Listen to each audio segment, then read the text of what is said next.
Net. Okay. Wanda, you want to go ahead and give it a introduction? Yes. Hold on. Get back to my screen.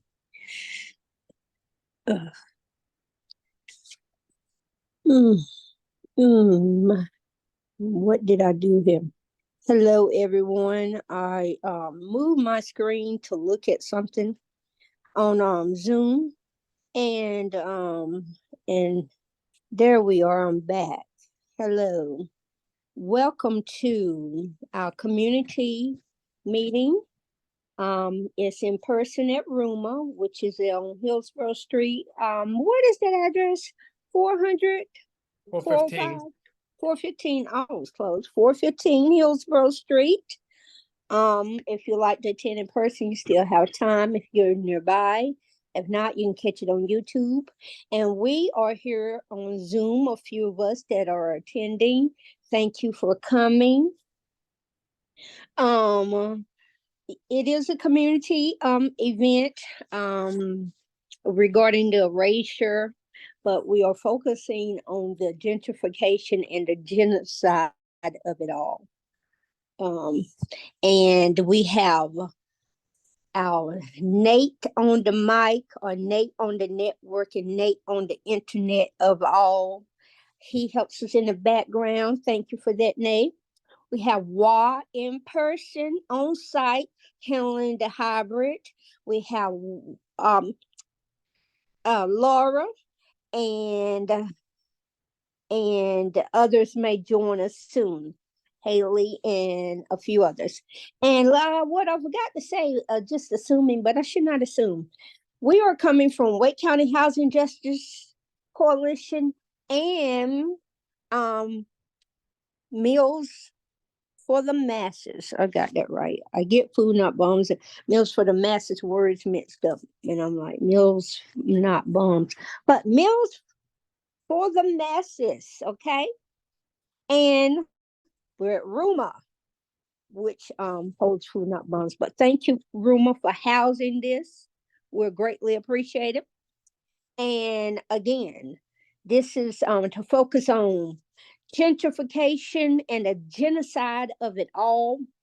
It may look different for one person and feel different for another, but what we do know, people are being displaced, erased, and in the words of my mentor, Miss Octavia Rainey, they're being pushed out, forced out, shut out of the city of Raleigh.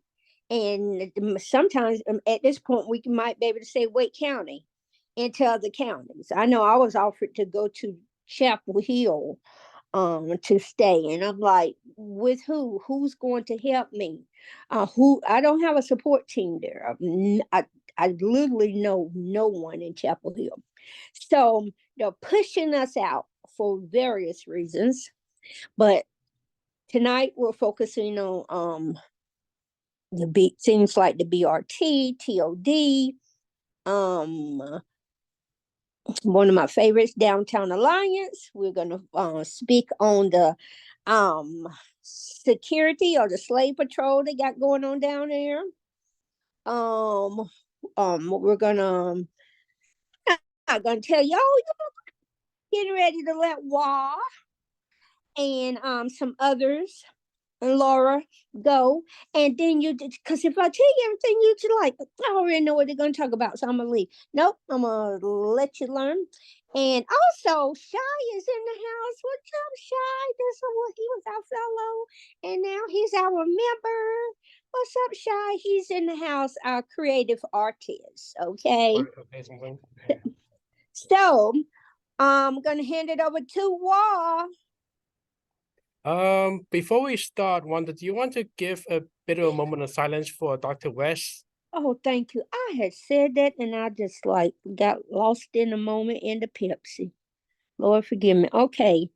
All hearts, let's all come with love and light and give a moment, a minute, a whole 60 seconds. He deserves more, to Dr. James West, who was helping me in my homelessness and unhousing situation. Don't make me start crying. 60 seconds starting now. May he rest in peace.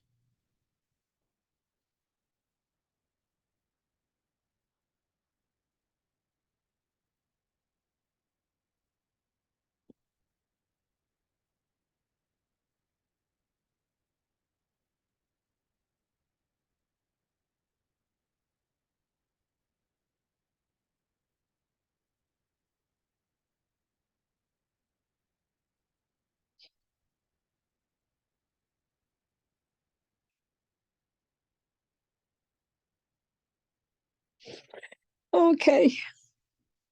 Yeah. Thank you all for all of that.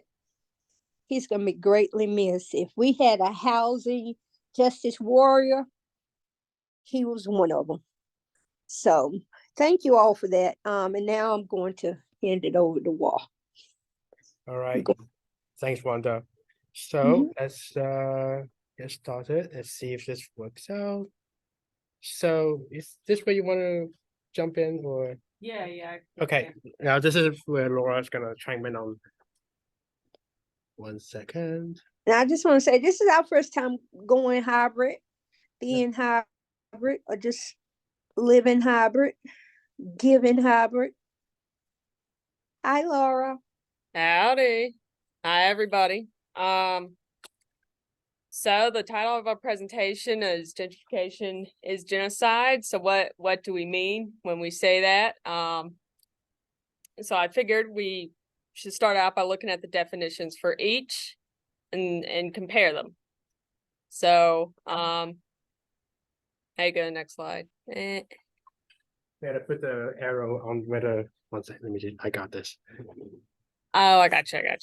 Thank you. Yeah. So gentrification is a process of changing the character of a neighborhood through the influx of more affluent residents and businesses. Often there's a shift in a neighborhood's racial or ethnic composition and average household income as housing and businesses become more expensive, which can lead to population migration and displacement. A lot of times it happens in downtowns or inner cities and former industrial areas. Basically, greedy developers see land that they think they can make some money from if they build something new on it. And that's what happens. They build something new. Richer people come flock to this new shiny housing or new shiny coffee shops. And basically the price of living goes up, and it drives the people who are already living there out, basically. And sometimes land is directly taken, as well as not always just a increase in the cost of living. So genocide, this definition comes from the United Nations, Article 2 of the Genocide Convention. It contains a mental imminent element, which is the intent to destroy in whole or in part a national, ethnic, racial, or religious group, and a physical element, which consists of any of the 5 acts. 1 is killing members of the group. 2 is causing serious bodily or mental harm to members of the group. 3 is deliberately inflicting on the group conditions of life calculated to bring about its physical destruction in whole or in part. 4 is imposing measures intended to prevent births within the group. And 5 is forcibly transferring children from the group to another group. So let's briefly go through some of these acts and sort of compare them to what gentrification does when in action. So the first is killing members of the group. So basically typically with gentrification, it's rich white people coming into the city, like we see with downtown Raleigh, happening with downtown Raleigh, a lot of times, like tech workers from out of state. And richer folks moving in. This leads oftentimes to an increased police presence, and we all know about police brutality and how that leads to the harassment and the murder of poor Black and brown people. And we see it happening right now in Moore Square in downtown Raleigh. Basically, the city is hiring or has hired private security, private armed security. So they do not have the power to arrest, but they have the power to detain and evidently cause bodily harm or kill if they so wish, since they are armed. So I mean, we see this heightened police presence already, even before Moore Square redevelopment is happening as a part of a drive to push homeless and poor people out of downtown. And again, police presence, I mean, we've seen it with George Floyd and Breonna Taylor. We've seen it, well, nationwide. We've seen it here in Raleigh with Daniel Tercios. You know, again, Black and brown people are subject to police violence. And well, I'll let you talk about Downtown Raleigh Alliance. Yeah, thanks, Laura. So I'm bringing up Downtown Raleigh Alliance because they, as far as I've known, have been a major decision maker on how downtown Raleigh is going to look like and the extended influence that downtown Raleigh have to the rest of the city. And one of the concerns, and this was voiced many times by Miss Octavia Rainey, is that downtown Raleigh has been consistently hostile to the Black and brown community for as long as people can remember. And yet this you probably can't see it too well from here, but you'll see the budget. This tiny little table right there is supposed to be the budget. Oh, I can't see it. Blow it up. But basically, every year I would just say that the city of Raleigh allocates at least tens of thousands of dollars to fund for Downtown Raleigh Alliance from their budget. So while we keep an eye on how the city spends money on the police, I think it's important that we see how much money they put to it, the conglomerate like Downtown Raleigh Alliance, because they're a huge force to gentrification here in the city. You'll see here photos. These are some of the board members. You got David Meeker, who's the current chair of, and yes, we'll get the, sorry, I lost track. David Meeker, he is the chair of the Downtown Raleigh Alliance, but also he's the co-owner of Trophy Brewing. And many times, anytime there's a political event or fundraiser happening or community meeting, quote unquote, the city will always go to having Trophy Brewing as one of their venues, and they don't really show that level of support or network with any other businesses in the city. Then you also got here, I think, vice chair of Downtown Raleigh Alliance, that is Paula Dillard, who is currently the chair of Shaw University as well. And if you know about what just recently happened this past year, basically they pushed for Shaw to be rezoned and having the historic overlay removed to make way for commercialization of the university, as opposed to like putting the benefit toward actually enriching education and students and such. So this just to give you a glimpse of like why it matters that we whenever we think about gentrification in Raleigh, we think about Downtown Raleigh Alliance. Okay. Why? That's something, please. What's that? May I interject something? Sure. I just also wanted to like sort of break down how our tax used to support the ambassadors and to fund Downtown Alliance to be able to afford these slave patrols or the police or security guards or whatever they have. They are calling themselves. Say if you go out to dinner and you get your bill and you're in a certain part of downtown Raleigh, or if you're on Hillsborough Street, like on Hillsborough, Downtown Raleigh Alliance is like the head. Under them, there are other different little municipal or little districts of them, like, like little roaches of them. So,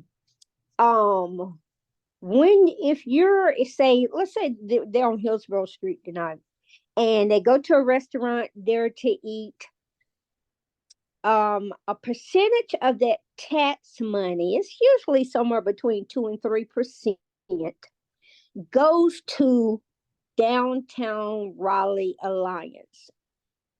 That's where your tax money goes, whether you want it to or not. The city has made an agreement with them for the money from your eating out. I'm not sure about liquor. Maybe, I'm not sure, but I know the food or any of the other businesses, you can go and buy a purse or go get a haircut or whatever else that's going on, a certain percentage. And so this money they supposed to use to market or to promote other businesses or to bring in other entrepreneurs and small businesses in the area. And if y'all see that going on Hillsborough Street or other parts, please let me know. I do know they made one called the Black Dollar District, but it's like a half a block. It's not even like a district. It's off of Hargett Street. It's weird that I don't know how you're gonna call a half a block a district. Anyway, and this is what I align it to. That funding, you all remember looking at movies where the mafia would go around and knock on doors or whatever and say, hey, you got to give up my money, or they had different names, where they had to give up funding or some money for protection. Downtown Raleigh Alliance is sort of alike. These businesses, if they want to do well, be promoted, and be part of the chamber, has a fee to be part of the chamber, but they work with the Raleigh Chamber of Commerce too. But before as the Downtown Alliance, if you want to blend in and fit in into the owner and be allowed on the plantation, you have to pay. Well, let me say this, a certain percentage of your tax money is going to be taken out by the city and given to them without your permission or not, as a business owner. And we as taxpayers, many are not aware, because this was done about 15 years ago. I don't know if it goes back 20, maybe so. But yeah, I know at least 15 years ago. So I just want you all to know that this money that he's talking about, this comes from well, I will tell you the report, but it's the city report. And The city budget, yeah. The city, not like a report we made up. And this has been going on. And the business that Wall was referring to is David Meeker's beer business. They love some alcohol downtown. His beer, and you can there he allows like people to come in, and he has put up his space, his business in his space for the city to use and have community events, information events, and they pay him.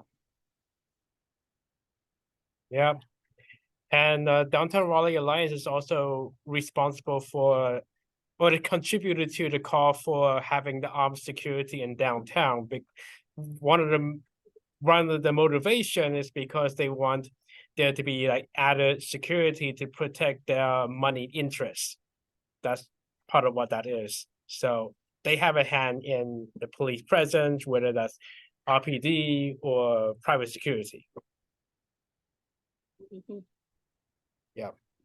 Then let's see what else.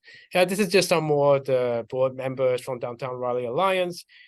Can't really see here, but Marianne Baldwin, our beloved mayor of Raleigh, is one of the board members for Downtown Raleigh Alliance. So can't really separate her from what they're doing here.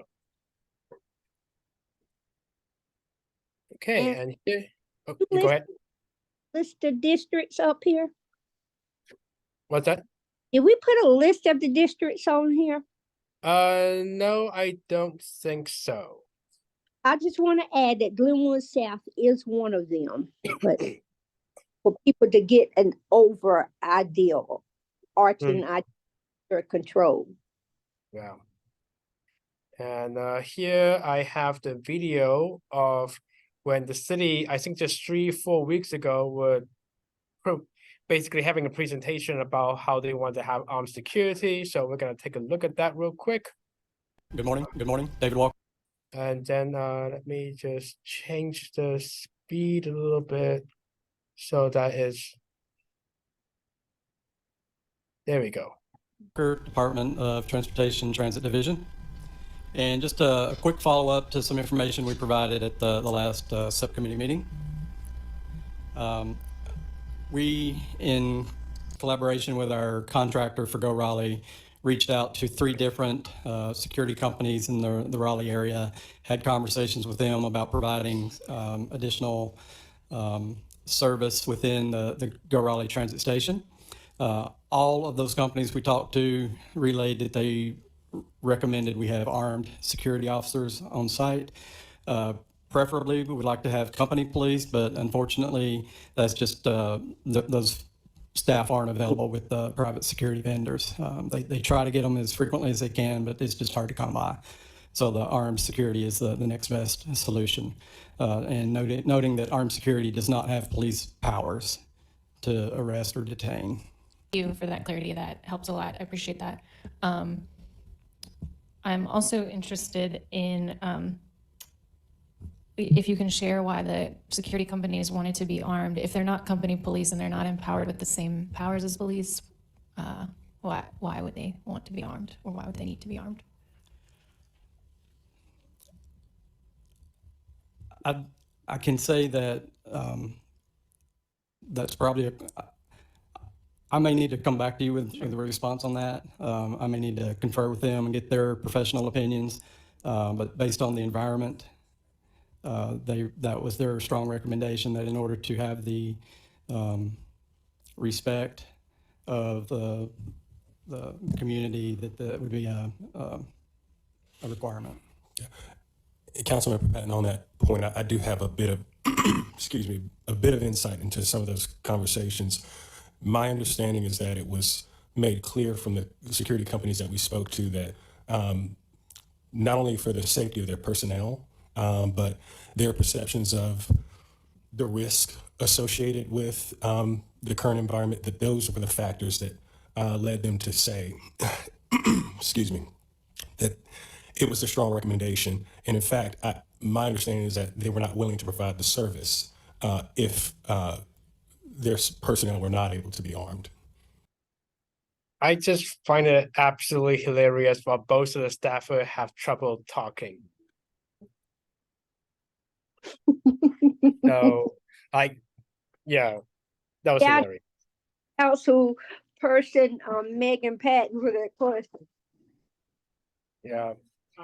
So these are photos, the armed security. Okay. Are you ready? Oh, sorry. Yeah. So these are photos that a Meals for the Masses member, Benny, took at Moore Square on Sunday the 26th. So this past Sunday, evidently private security has already been hired, and you can evidently see in the middle photograph that they are indeed armed. Did you see them anywhere else besides the park? Were they in the bus station? Yeah, they're all over the place. Arms are pigs. Well, want to be pigs. They're not really pigs. Got you. I don't know if people online could hear, but they're also in the bus station, and just a lot of them. Yeah. All right. Like military type. They look very militarized. Yep. I agree with that. With those vests and everything. All righty. So back to the definition of genocide. One of the acts, Act 2, causing serious bodily or mental harm to members of the group. So obviously with the heightened police presence that comes with gentrification, leads to obvious bodily and mental harm to Black and brown folks. But also does displacement also does. So displacement, you know, is land theft, whether or not the city directly takes it from you or whether you're priced out. It is land theft. It you know, it forces people from their homes.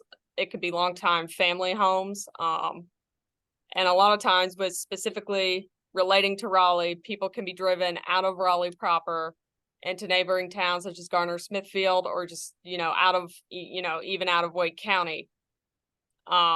Displacement often robs people of, you know, their access to reliable public transportation. If, you know, if you're in Selma or Smithfield, there isn't public transport like there is here. It also jeopardizes your job and your livelihood. If you've got to move way far out in order to be able to pay your rent, you know, and you don't have a commute back into the city where you formerly worked, you know, you've lost your job. People also lose access to essential services this way, such as grocery stores and healthcare. This reinforces cycles of poverty that keep people impoverished and have long-lasting effects on people's physical and mental health. Displacement can also directly cause homelessness, and I don't think I need to explain the effects on one's body and mind that come from homelessness. So Wanda, I'll let you talk about this example with Southside. Yes, thank you for this, Watt, and thank you for this again, Miss Octavia. Notice a public hearing on the south side, which is where Heritage Park is. And if any of you have been paying attention to us, South Heritage Park is located in what was formerly known as Fourth Ward. Fourth Ward used to have Rett's Hospital in it. It was one of the it was the largest Black political precinct community. Businesses had the most businesses in entire Raleigh. In all of Raleigh, this was the largest one. And mind you, this area is not that far away from down the street of Method, which was the first.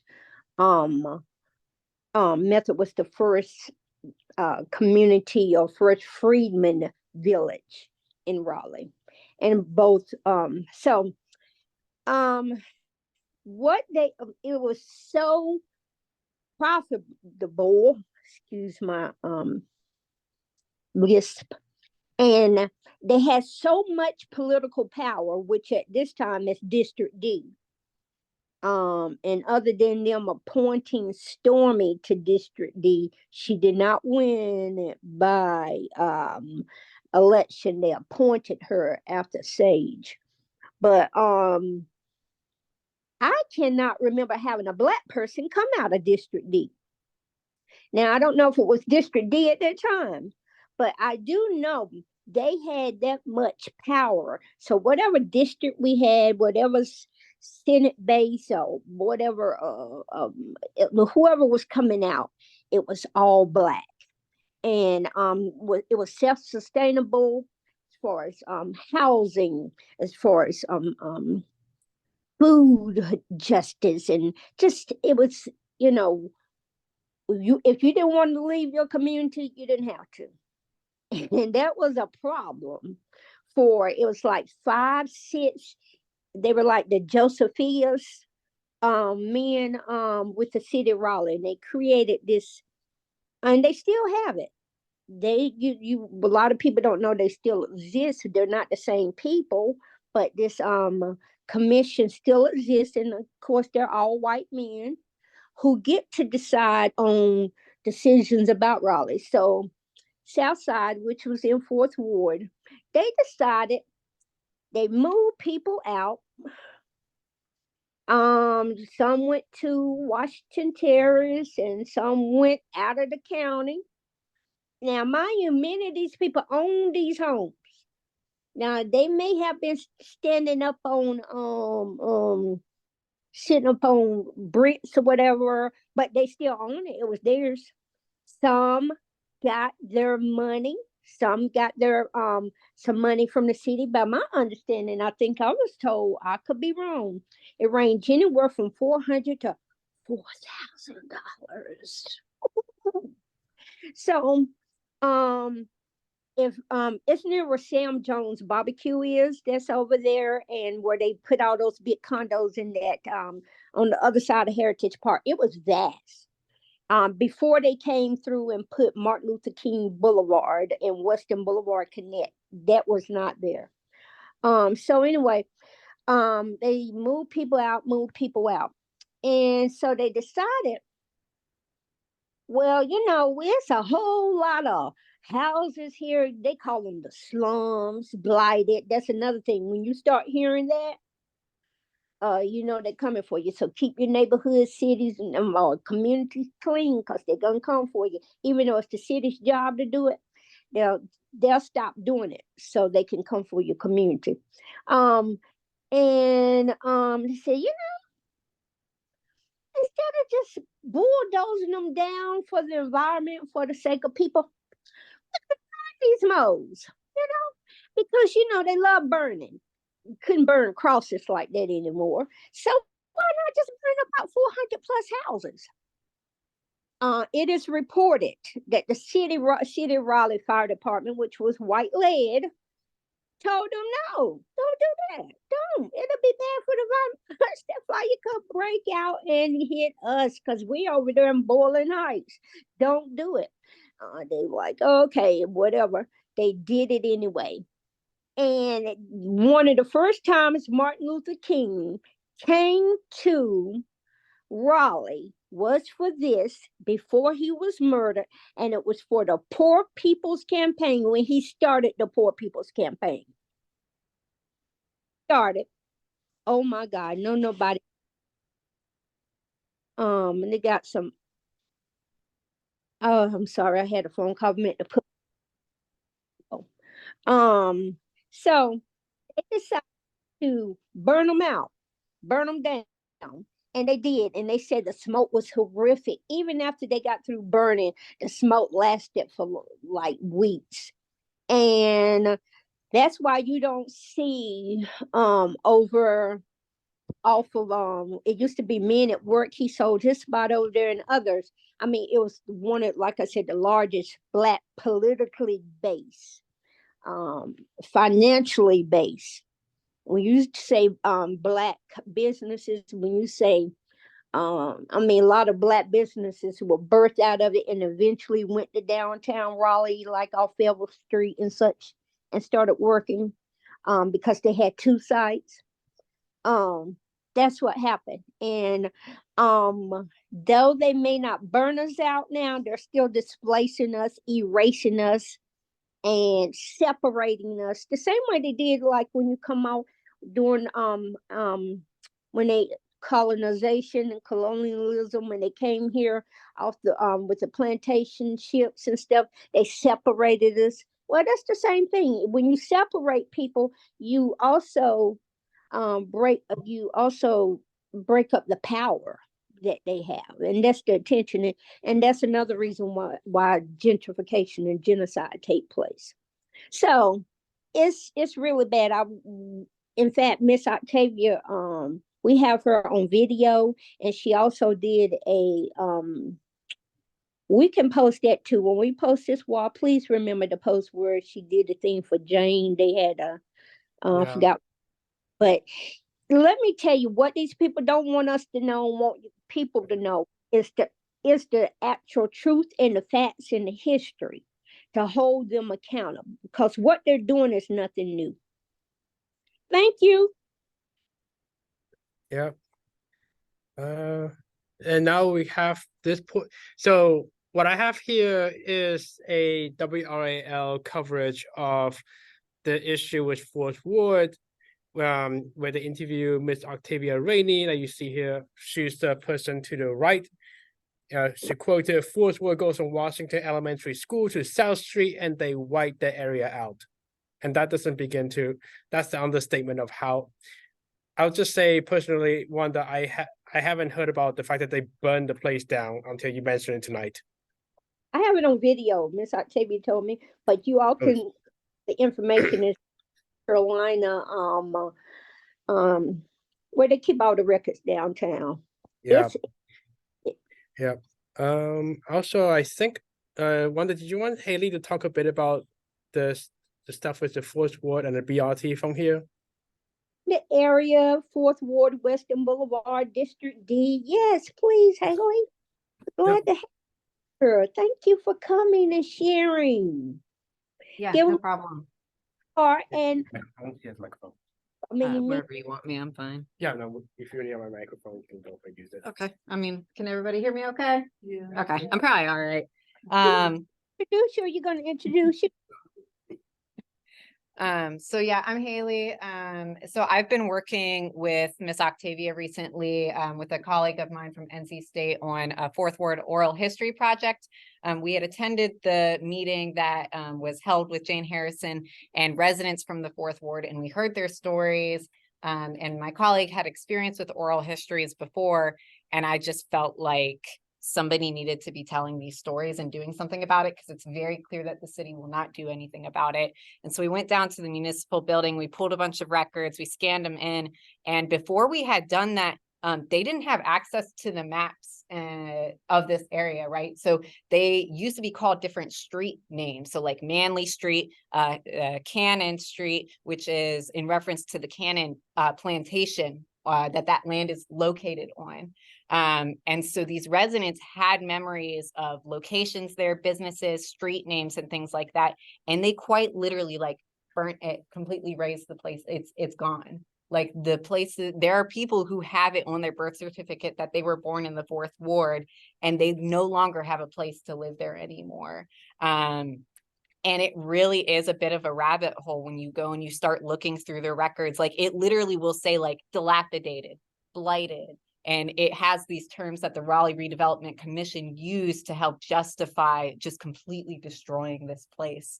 And they do not have a historic district there. They don't have plaques or anything that marks the fact that this was a place that people lived. And like the people in these pictures, like they grew up there, right? So it's not like it was that long ago. They started this process in the late 1960s.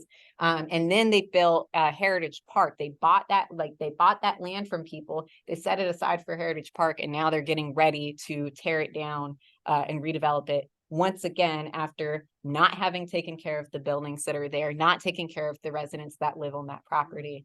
And so that's definitely, it's been very interesting to kind of learn about the history of Fourth Ward. And there's definitely a lot of connections between what happened there in the late 1960s and what is currently happening all along Western Boulevard. And one of the things that Ms. Octavia will talk about is that you can't talk about Fourth Ward without talking about the NC DOT, because part of the process for that is that they put MLK and Western through there and connected it so that it goes through that Wilming Street, that real big intersection. It didn't used to look like that. And residents did not want it to be set up that way, but they did what they wanted to do and broke that community up. And so that now that Western goes through that area and basically splits the neighborhood in half and divides off areas where people used to be neighbors with one another. And so I bring that up because I think it connects well to the issues that we're seeing in terms of transportation in other areas of the city and farther along Western Boulevard. So now you have the bus rapid transit that is part of how they rezoned Western Boulevard. Same thing is about to happen to New Bern Avenue. I was actually rezoned as part of the Western Boulevard Transit Overlay District. And so what they've done is they have incentivized redevelopment in that area, which means that if a landlord wants to, it's a lot easier for them to tear down a place, build something new on it, and raise everybody's rents. In doing so, they bring in businesses that people can't afford to shop at. And so right now I'm on the Western Boulevard Station Area Planning Group, which is supposed to be this quote unquote community group. And the message that I have to send about being a part of a group like that is that it is the city ticking off a box. 100%. It is not real community work, because I was in opposition to the transit overlay district when it was coming through. I was in opposition to them doing this rezoning without having real plans for what they were going to build along this area. And what they did is they didn't listen to the poor folks who live in that area. They didn't listen to the students that live in that area. They went ahead and they did the rezoning. And now I'm part of this group that's supposed to be providing land use recommendations along Western Boulevard. But when I tell them that my interest is in low income housing, meaning housing that is 30% AMI and below, they tell me, oh, our hands are tied. We're too late in the process. The rezoning has already happened. You needed to be here ahead of time. I've been going to city council for like at least a year and a half on this issue. So it's not like there weren't community members who were coming there and were saying, this could destroy this community. And so now they have these areas of interest, including like the Food Lion on Western Boulevard, which is the only affordable grocery store that is like in walking distance of my apartment. And they are talking about it being this area that they might not use the term blighted, but they will say like, oh, like it's an eyesore, it's this giant parking lot, people aren't using it. I know that not to be true because I walk there several times a week. And I know the people who go there, right? My neighbors live there. I have conversations with them on a regular basis. And so I know for a fact that it is people who don't live there who are describing it in that way. And so I think that like these things that you see in Fourth Ward are still going on in other areas of the city. And I have a lot of obviously strong feelings about people who live in areas like Boylan Heights or, you know, the Village District and what have you, coming and pointing a finger at other parts of the city that they don't live in and using transportation and the redevelopment process as a way to price people out of that area and make it so that folks who are wealthy can come in and take it. Yep. So I don't know if there's anything I missed. It's a bit of a rabbit hole. So but that was great. Oh my God, I think we're going to have a community meeting with more of you, Haley. That was awesome, especially as you all get into this work. Thank you for that. Thank you for lending your time, energy. Definitely understand. None of this work we do is really a sacrifice. We don't get paid for it. So, just thank you. Yeah, and I just want to bring a point about the bus rapid transit. Like, so this is another example. So this is at Newbern Avenue, Tarboro area, where they're gonna do another bus rapid transit. And I took a picture of, this is a bus station right in front of the Richard B. Harrison Library. This is a photo from June 15, 2023. They have 3 benches and 1 shelter. 1 month later, I got a word from Miss Octavia saying they took the place down, and I went down there just to see for myself. And yeah, they took down the shelter. They removed 1 of the 3 benches, and the security guard at the library told me that the motivation is to prevent people from sleeping there. So you do next to nothing to address the issue of people who are unhoused. And your solution is to punish them for not having a place to stay, not having a shelter. That's what you're telling me. So it is also like, if you really are here for the transit, it doesn't make sense to me that you are gonna remove the bus shelter that people use. You see that once you remove the shelter, not many people are sitting there, even if you're just waiting for the bus, because now you're exposed to the elements. Who's gonna wait under the rain or under the sun during heat or during flood and all that? Yeah. And I also just want to point out that the things that Haley just talked about with how people use various reasons to justify tearing down otherwise thriving neighborhood, there's a lot of parallel between that we see with the Black and brown community and other forms of genocide that we're gonna talk about. Oh, I remember now.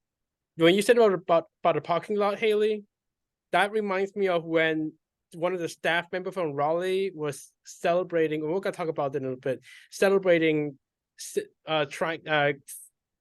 basically trying to sell off that parking lot in Moore Square that she called a blank ass parking lot, even though it was used. People use that parking lot for various reasons, including distro for Meal for the Masses and Food Not Bombs. And for the city staff to say, oh, this is a blank ass parking lot no one uses, that's insulting. So it's just out there. But yeah, so we have more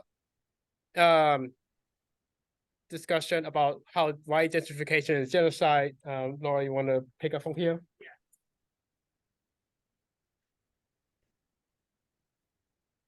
Let me see. So I found this article on the San Francisco Bay View, and basically, people will hear gentrification is genocide, and then directly relate it to a genocide such as the Holocaust, or maybe even the Armenian genocide, and say, well, people just getting pushed out of their homes isn't the same as mass murder, expulsion, etc. Of these well-known genocides. But the thing that they're not thinking about is what the US was built upon and founded upon is genocide. The mass expulsion and murder and extermination of indigenous peoples to the New World, to the Americas, and then the enslavement of Black people, taking away their rights, their citizenship, their freedom, all of these things. And I think everyone can agree that those are genocidal acts, and that was how our country started and got off the ground and thrived, for some. And so, well, and then someone will say, well, yeah, but that stopped when, I don't know, someone might say when slavery ended, because citizenship and voting rights were granted to Black people. Well, the genocide ended then. I was like, well, but you're not thinking about the backlash from that. You're not thinking about Jim Crow and the KKK and acts of terror against Black people that peaked in the 19-teens, I believe. And then people, someone might retort and they might say, well, what about it ended at the Civil Rights Movement then, in the Civil Rights Act. But then people aren't thinking about police brutality, the war on drugs, racial gerrymandering, mass incarceration. These things are continuing to happen, and the genocide has not ended. And gentrification is just one of many manifestations of the genocide continuing. And this quote is pretty much about that. And I'll read straight from it because I think it basically summarizes what I said in better terms. And in the white Europeans' wake, we can chronicle deadly wave after deadly wave of destruction, of billions of human lives destroyed, of accumulated wisdom, cultural literacy, and critical rites of passage evolved over millennia, lost forever, of properly maintained documentation and artifacts stolen and or damaged, and of nature, species, and our precious environment wiped out and never to return. Therefore, we must see the current rising crises of mass homelessness, lack of shelter, forced displacement, and relocation in this context. In addition, it is the removal of longtime residents which will signal the loss of longstanding community institutions, churches, businesses, and sacred traditions by those who built and supported them.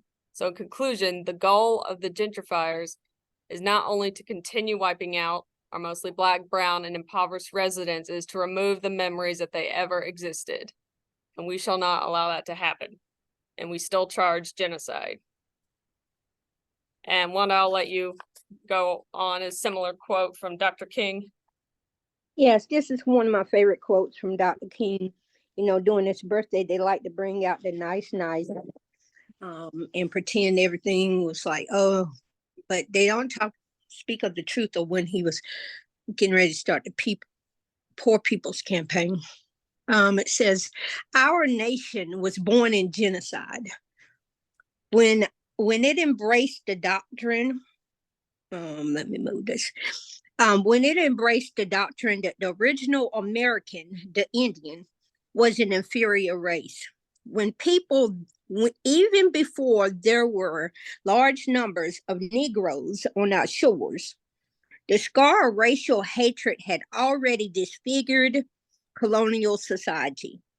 From the 16th century forward, blood flowed in battles of racial supremacy. I'm going to say that again.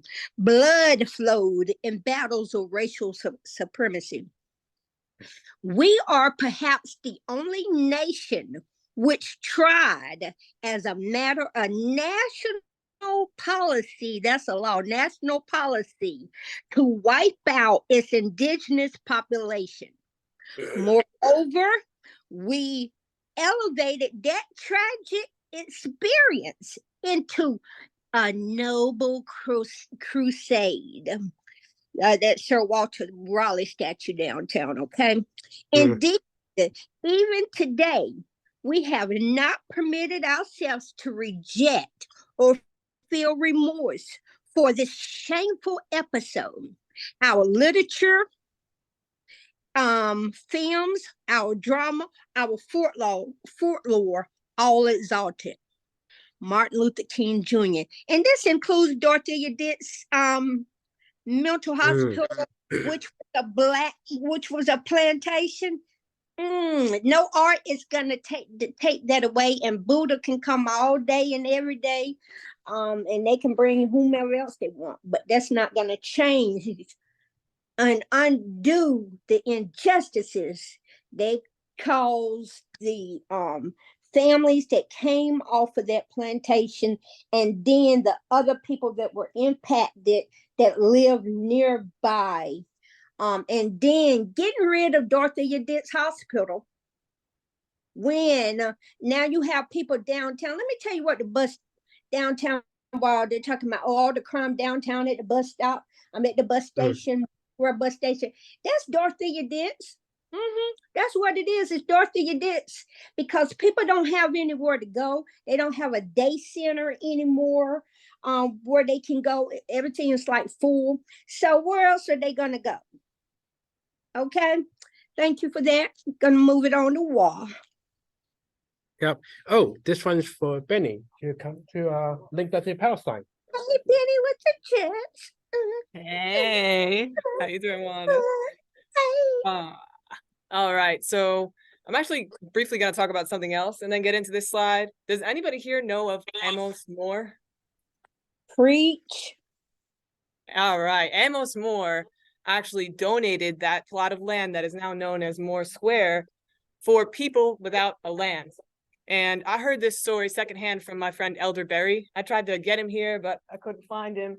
But that is what that land is meant to be for. But the city of Raleigh kind of stole it, and now they're using it and gentrifying that whole area around there to kick out all the people that actually live there. And you can't even lay on the grass at Moore Square anymore without being harassed, unless if you look like you live in one of those luxury buildings like the Sky Zone. So you can lay on the grass if you're white, you got a dog, but no other people can chill there anymore. And that's not what that land was for.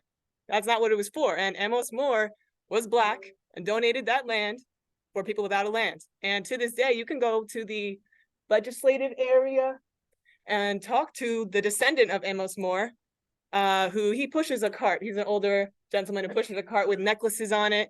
I don't know if anyone's seen him. Yeah, he sells stuff. And you can talk to him, ask him about his ancestor. He'll tell you the whole story, and he'll tell you the truth. So I just wanted to say that about displacement.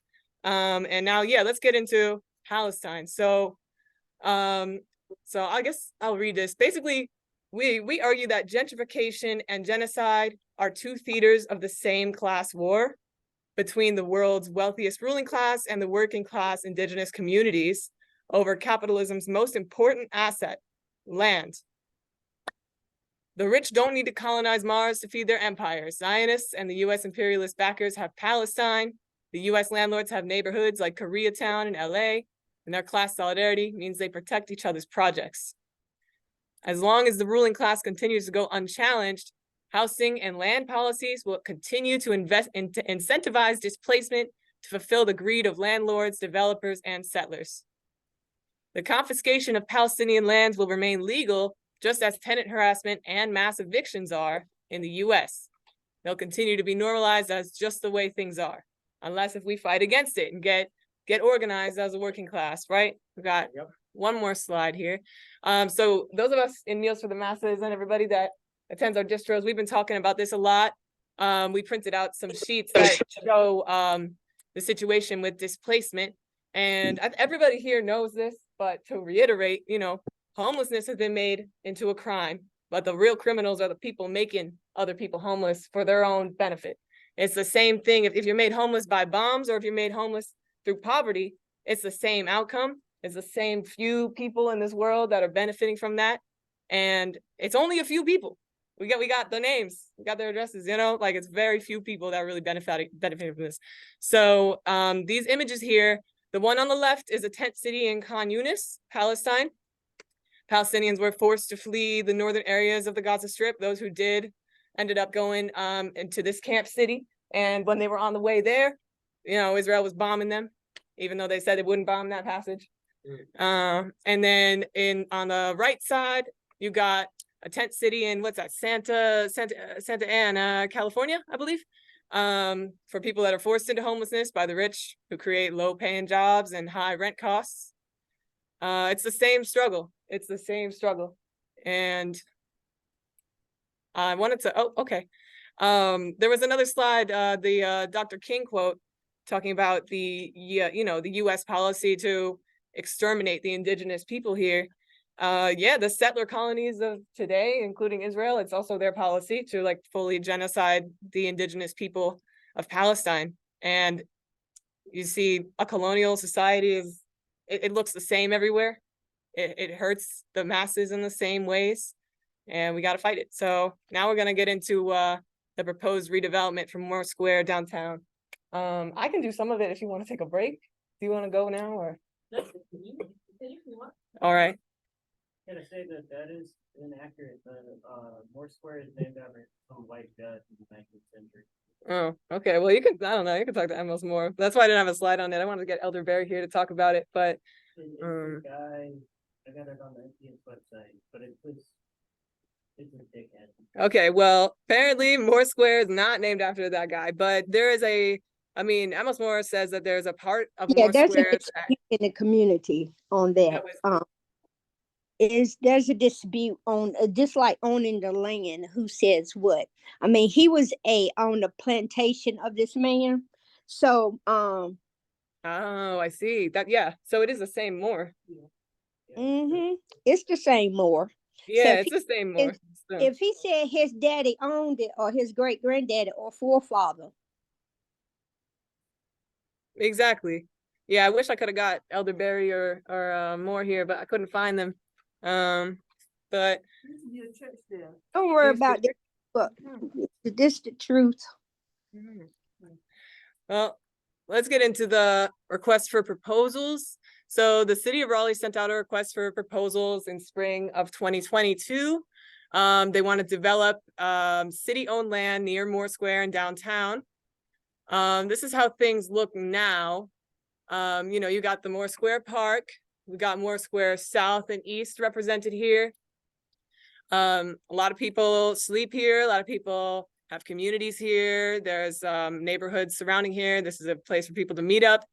And it is utilized land, no matter what the city wants to tell you, because utilized to them just means they can make a buck off of it. But utilized to us, the people, mean that the people live there and hang out there. And also, just real quick, sorry. Yeah, go ahead. On that slide, all the green that you see is property that the city owns. And then yellow is owned by other people. Thank you. That's important. Yes, so that's all city owned, that in the green.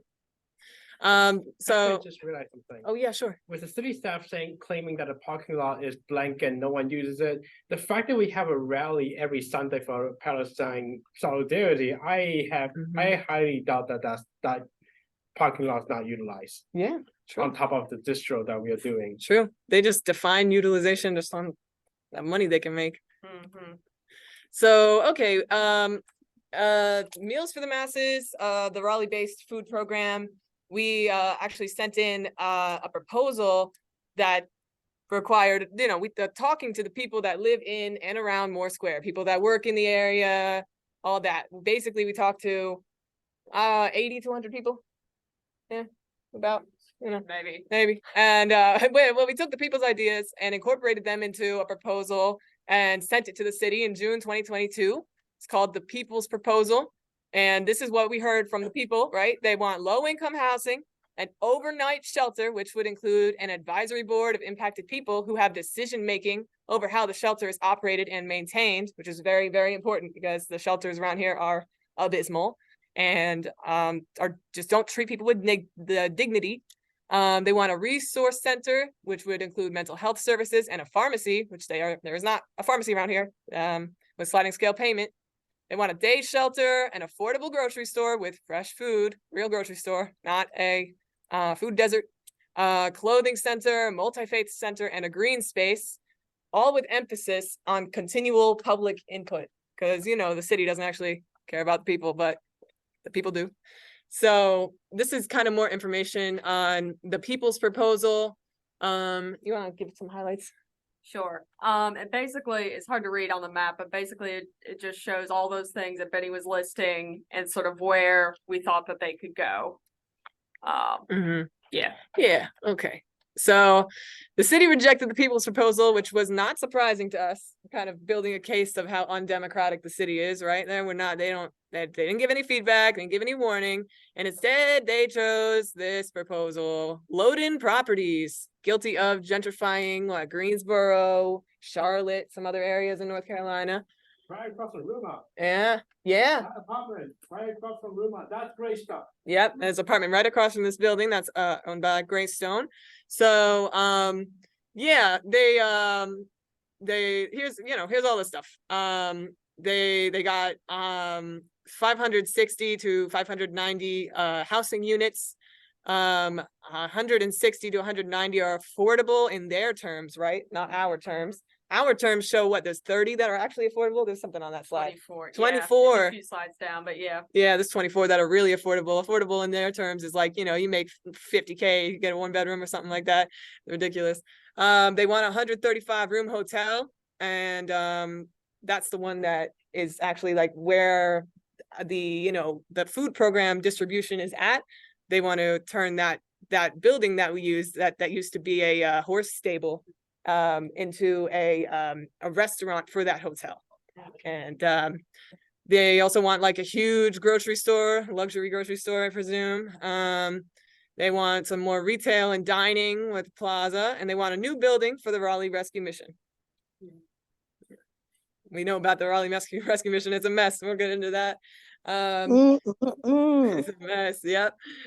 So yeah, here's the stuff I was talking about. This is where we serve at currently, and this is what they want to make it look like in the future.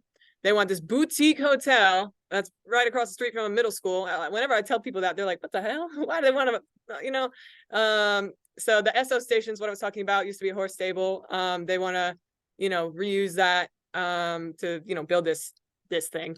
And then on the side, they're going to have art space, and they're going to do, just art studios. Yeah, Loden's contribution to Mayor Mary Ann Baldwin. Yep. All right, who's got eyes on this? Because this blurry. This is literally something that Wanda and I talked about last night. It's like, okay, Loden's building this. Do they have an in with the mayor somehow? And I looked up the campaign contribution of Mary Ann Baldwin, our mayor, and Loden. They only gave $500 to her campaign, but still, like, if you give money to somebody, you're expecting something out of it, even if it's $500. Yeah, that's true. Shows contact. And Mary Ann Baldwin, she's that business developer. Oh god, yeah, it's what a mess. She's marketing. Yeah.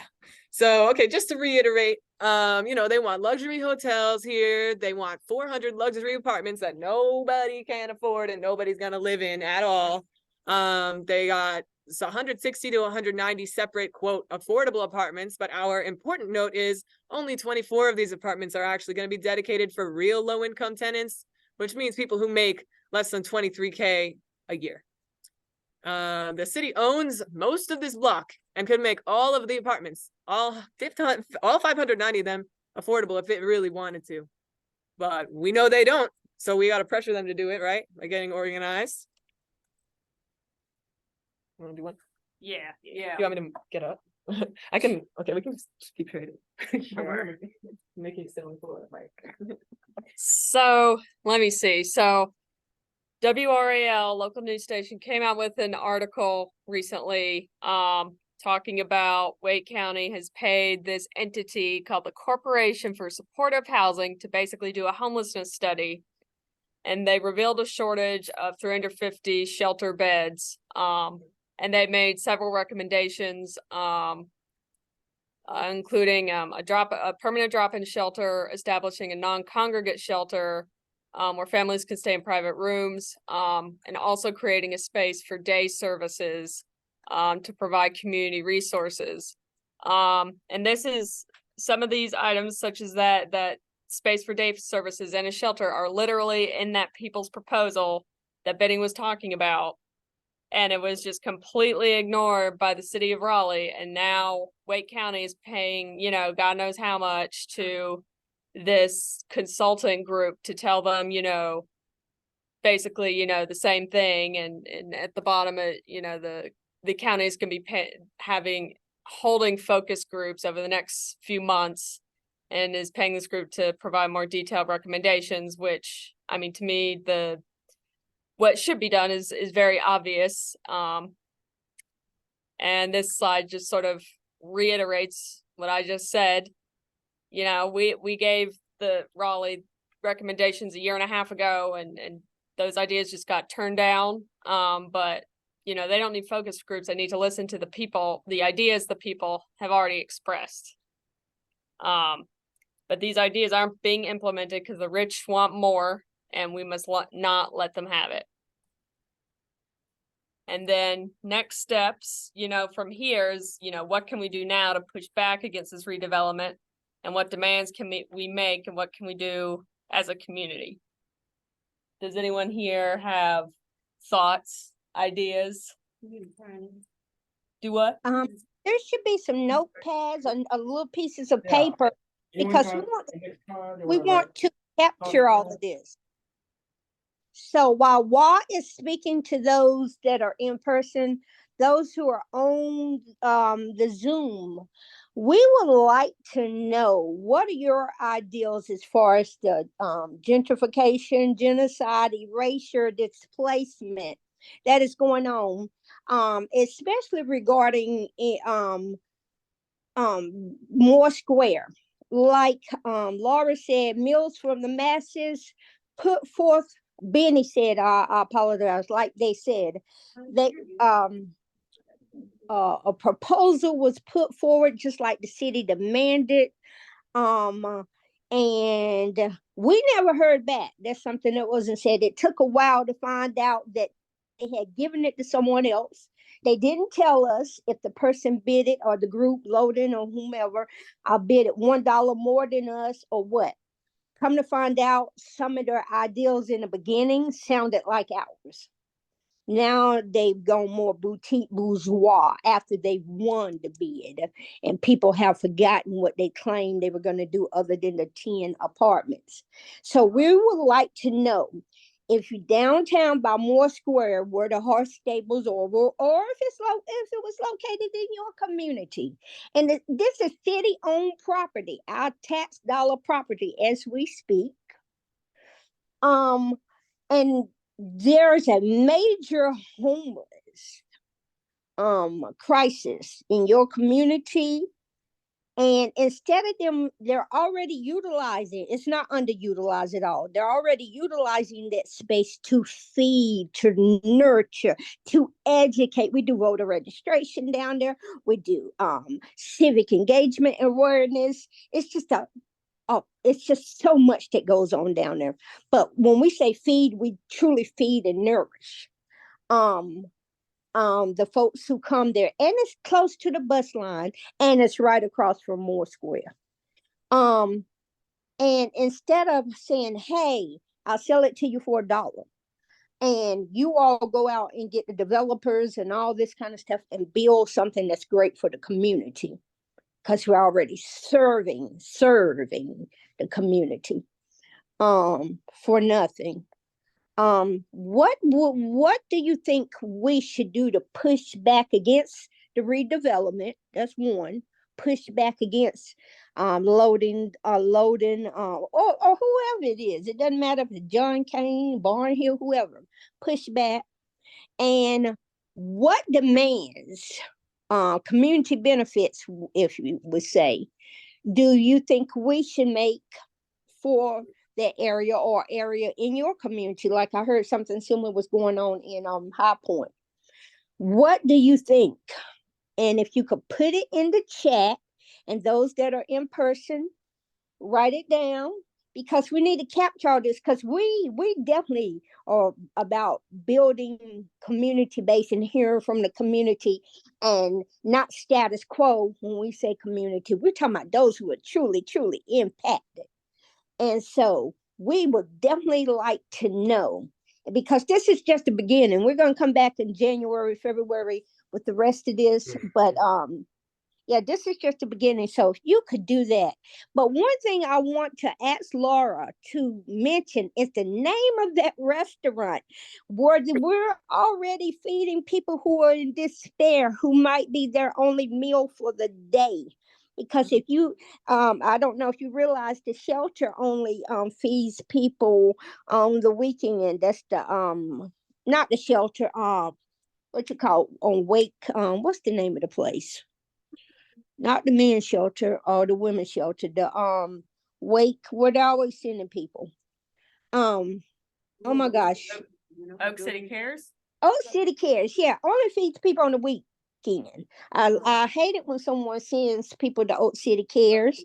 It's a lot of communication, miseducation. They don't feed people through the week. So this sometimes with people only meal. And so what they want to do is replace it.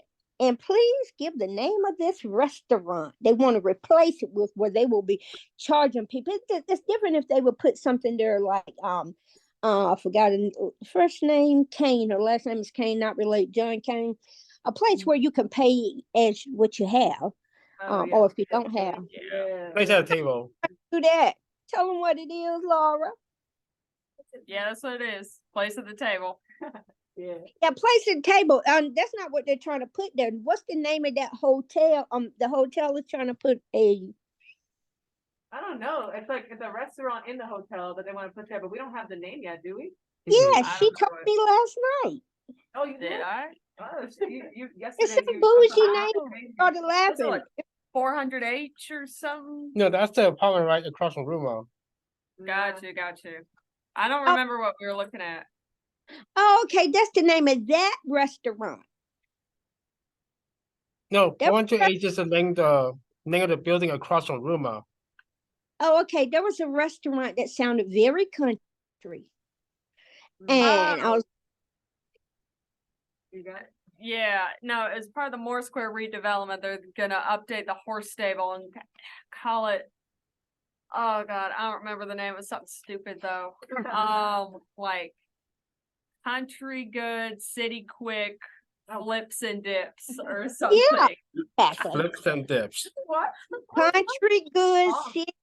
city lips and dip. I mean dip. So really, seriously, the name is ridiculous. And the other thing about this redevelopment, it's going to have boutique parking for your luxury cars, even though they're trying to put everybody on a bicycle, and or say ride the bus. This redevelopment, they didn't show that part, will have boutique parking. I don't know what boutique parking is. Yeah. Meanwhile, I did get a couple of demands or recommendations from folks on the chat, and got one from a note card. Maybe I just start off with reading the one from the chat. This is from Latosha Gibson. Demands one that. Yeah, go ahead. Oh well, yes. Hi, Latasha. She's a member of co-member of NC Block, and also, oh my gosh, please put in there the name of the organization. Triangle ADOS. Thank you, Triangle AOS. Yes, you can come off and read your own demand. Oh yeah, okay. Go ahead. Yeah, I put in the chat that there needs to be a more transparent definition of affordable housing, because I think a lot of organizations, they've used it loosely to mean different things according to income. And I know someone suggested doing working class and setting a official threshold of think around like 30 or 25,000. So I think there needs to be a standardization of what we define in terms of affordable housing and other amenities. I agree. The city of Raleigh did have that, and they took it out of the city plan. Whatever the name of that book is, they took it out and took out the terms low income and different terms like that. So when you say affordable, and it included everything and would play with people's minds. Here at Wake County Housing Justice Coalition, when affordable, we try not even use that word. We fight for low income and public housing, and that is 30 to 40% of the AMI. We don't even go above 40% of the AMI, because for one, the AMI can differ in various areas. So 30 to 40% of the AMI, and low income to and public housing. We definitely do not leave out public housing, because if a person has an income of 0, the rent should be set to that as well. Yeah. That just reminds me, the very first webinar that Wake County Housing Justice Coalition did about calling for protection of naturally occurring affordable housing, our first demand was, and still is, calling for the city to have a citywide moratorium on any sort of tear down of all city-owned properties. And this one here is a city-owned property.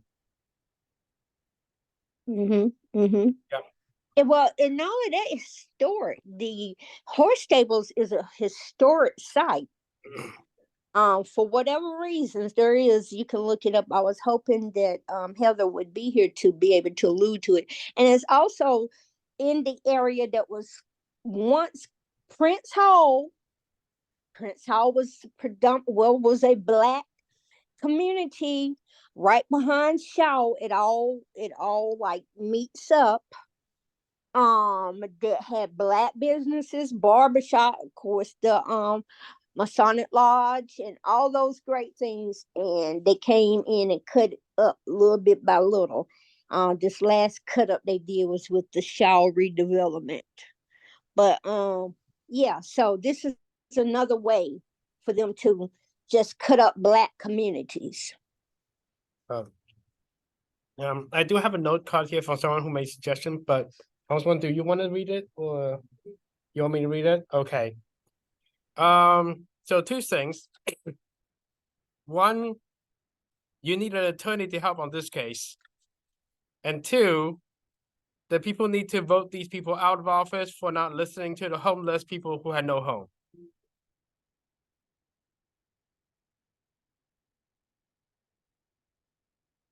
Let's start. Yeah, go ahead.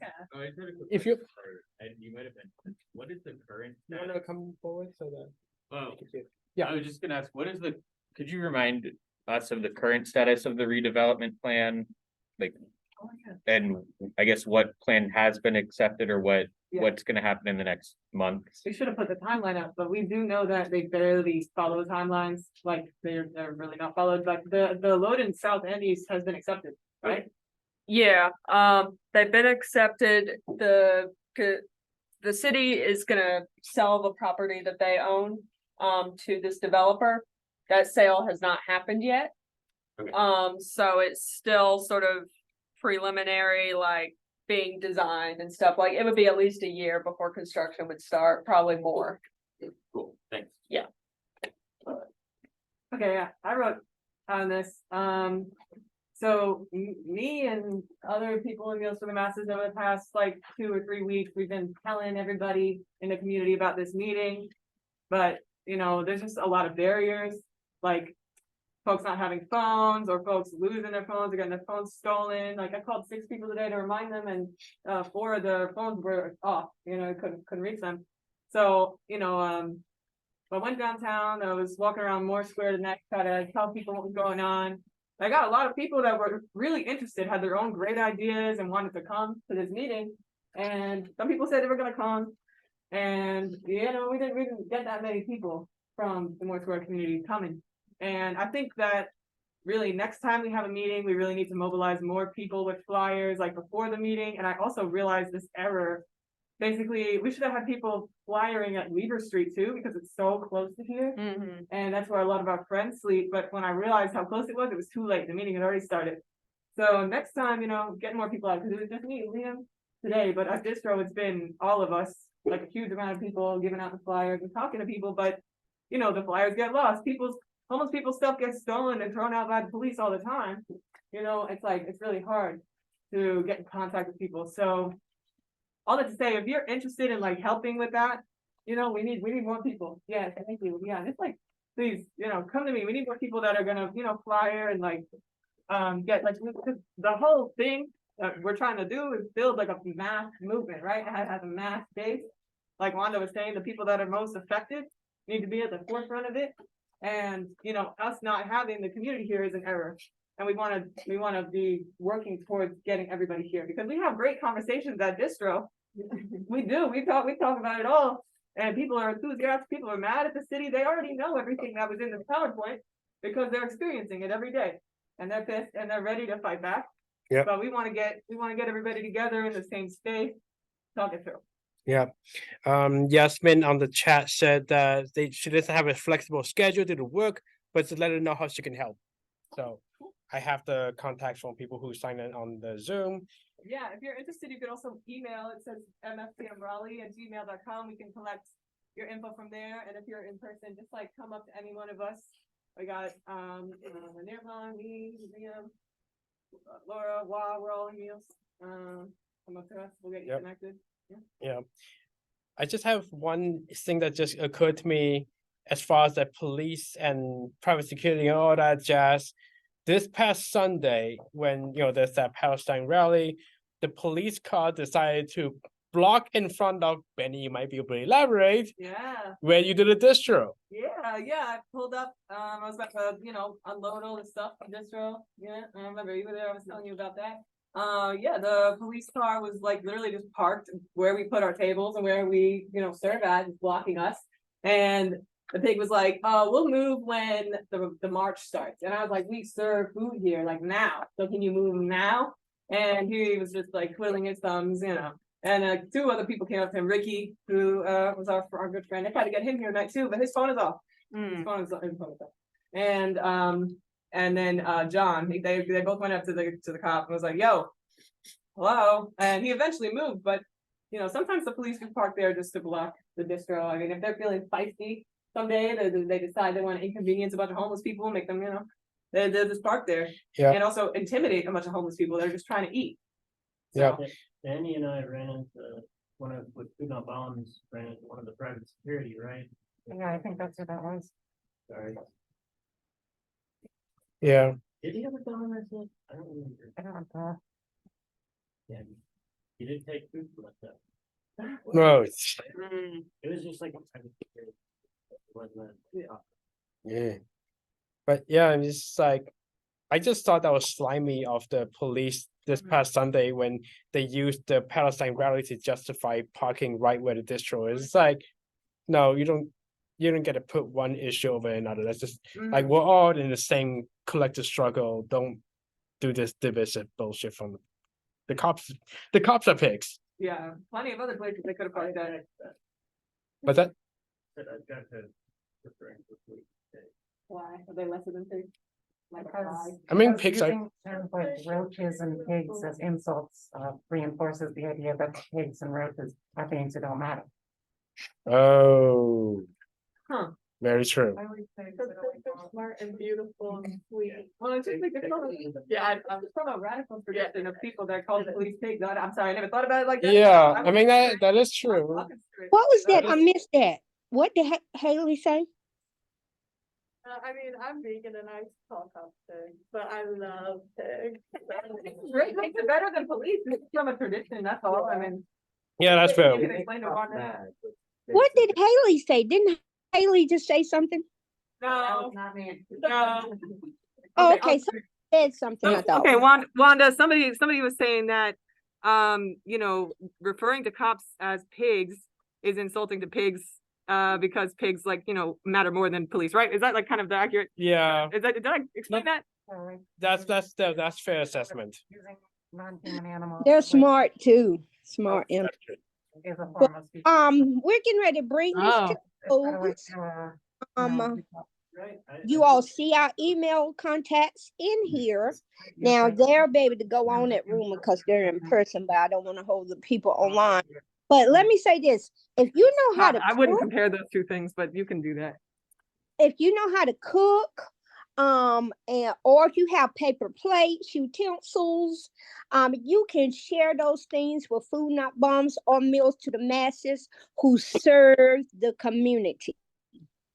The information is there, and we can put Food Not Bombs email address in the chat. But or if you have something that you want to make a donation to Ruma, who is holding space for radical events, radical thought and think tanks and safe spaces for us to meet and talk and discuss things. Okay. If you would like to do that, get in contact with Ruma, give a donation, rent, or whatever. Speak with them on how to do that. Yeah. Because we don't have a lot of those safe spaces, and on that, it's really hard to find one. I will say, as far as the food desert that's coming, Lord, I'm part of the group. They're building their site off of what's the name of the road? Right there off of Martin Luther King. That's sad, but anyway, they're gonna help out with the food desert. And I was one of the original members from the beginning. See, what's the name of fruit? Not Oh, Cultural Labor Center, fruit of culture. What? Yes, what is it? the Fruit of Labor Cultural Center. Thank you. Yeah, it's the Fruit of Labor Cultural Center. No, they're over here off of Capitol. This is gonna be over there off of Martin Luther. In Durham? King. The food co-op. Oh, the food co-op. About the thing that Aaron Dale. You're not talking about Fruit Around, They're building. I just want to give credit and say that is coming. And I misunderstood. they're Sorry. going to have space as well for to have meetings like this. But that's coming. But we need more spaces. We need to be able to attain land, or to be able to put up RVs, to put up a bus of that houses people, tent space, whatever it is. We need land, so we need to start working on those type of things as well. I want to say I thank you all for coming. I have a slide that I wanted in the end that I wanted to say. Is that there? Wanda, actually, do you want us to like read a few more stuff that people may have written? Nathan just put one in the chat.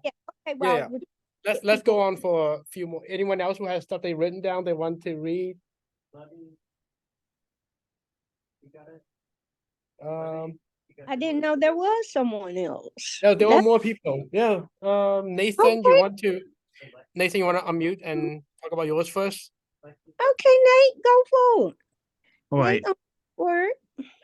I wrote down that one demand could be to invest into and reform the first line social worker response team in Raleigh, which is called Acorns, to assist with any disruption or mental health crisis that happen before they could even have the chance to become violent, which is often the case. Like they don't become violent, or they don't start in a way that calls for an armed response at all.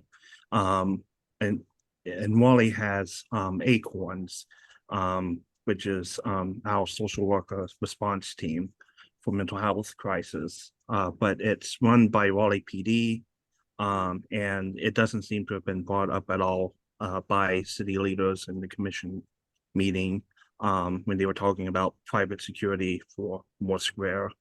And that meeting just blew me away with like the undercurrent of racism in it. and how they were able to kind of outsource racism and classism to the security firm they were working with. At least that's what's my impression.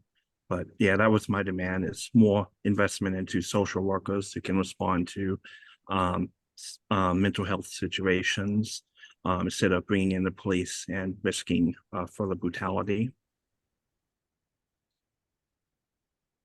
Oh, wow. Thank you for that, Nate. That's great. Great. Yours and Latasha's. Yeah, Awesome. also, oh, sorry, you can go ahead. No, I was just saying awesome. Great. Oh, okay, yeah. Some of us here are in Refund Raleigh, right? Refund Raleigh Freedom Committee is working on that project. So if you want to get, involved in divesting from the police and investing in the community, that's something they've been working on they've been making that demand for 3 years with Acorns, to make it unaffiliated with the police, unarmed, and actually give a shit about people, take care of the people instead of oppress them. So Refund Raleigh Freedom Committee. Yeah. Yes. Yeah.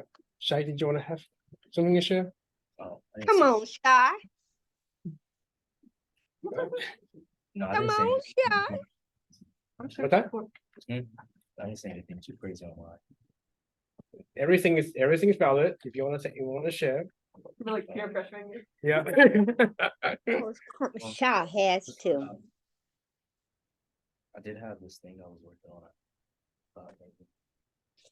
Felt somewhat compelled to share. You want a outside of microphone? this. You want a microphone? But,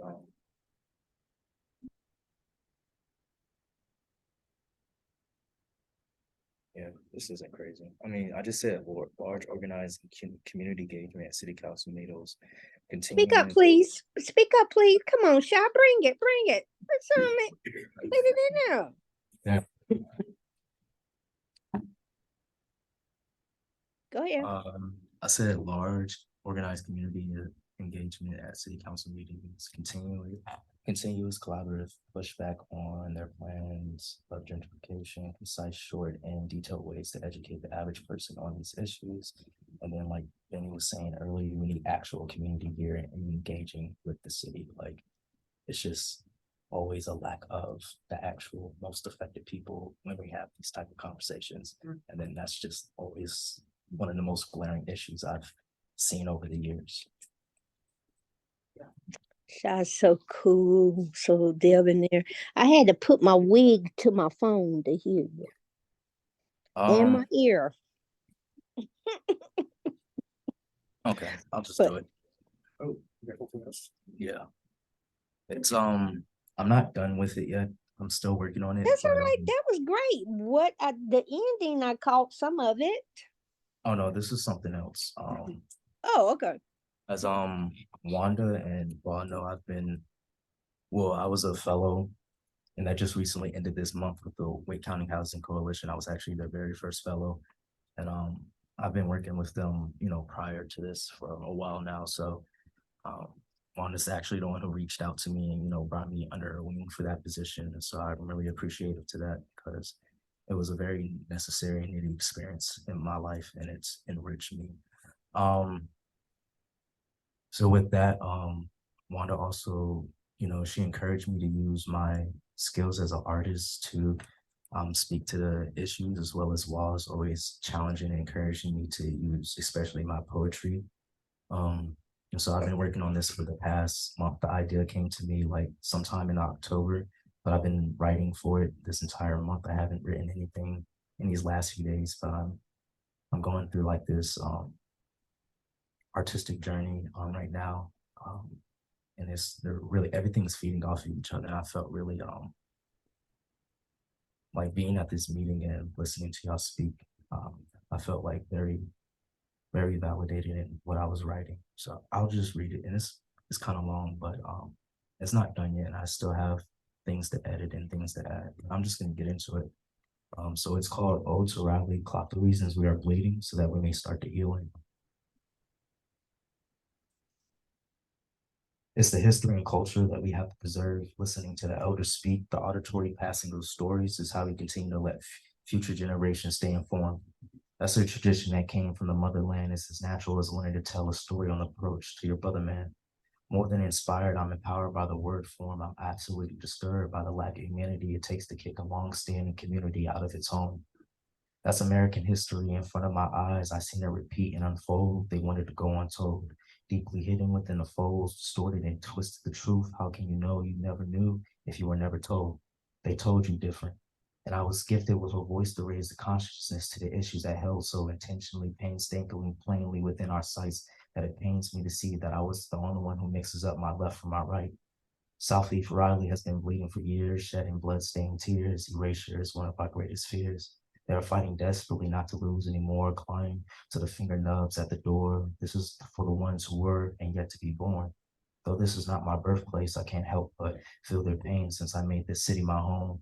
A blade pressed to the veins, hoping to leave us too fearful and delirious to keep pushing forward. By the grace of the ancestors, we all have warrior spirits dwelling deep within our souls, running barefoot through the unpaved woods of North Carolina with canines sniffing at their heels, wanting to drag us back from our desire to real freedom. Hush puppies thrown at the ground to distract those same dogs as continue to run towards that same freedom. We cannot be broken or divided once we build a collective consciousness, support one another, for we all are brothers, sisters, and cousins. The cost of living keeps going up. My rent went up twice in the last 6 months. Gas is sitting at $3.65 a gallon, and that's not even the cleaning expense. It's $7 for a fucking bag of chips. Damn, food is getting expensive. The middle class is disappearing. One missing paycheck could have you left without protection from these weather conditions. They still ain't raised the minimum wage. It's been sitting at $7.25 since 2008. Inflation has been jugging our pockets ever since the pandemic hit. Can't trust the CDC from shit. Mask on, mask off. Felt forced to get this injection only for it to leave me feeling sick. Essential workers are the backbone of this country, yet we feel entirely unappreciated, overworked, and underpaid. These jobs only raise wages because we stopped showing up, vocally tired of these work environments and conditions. They are utterly depraved and inhumane.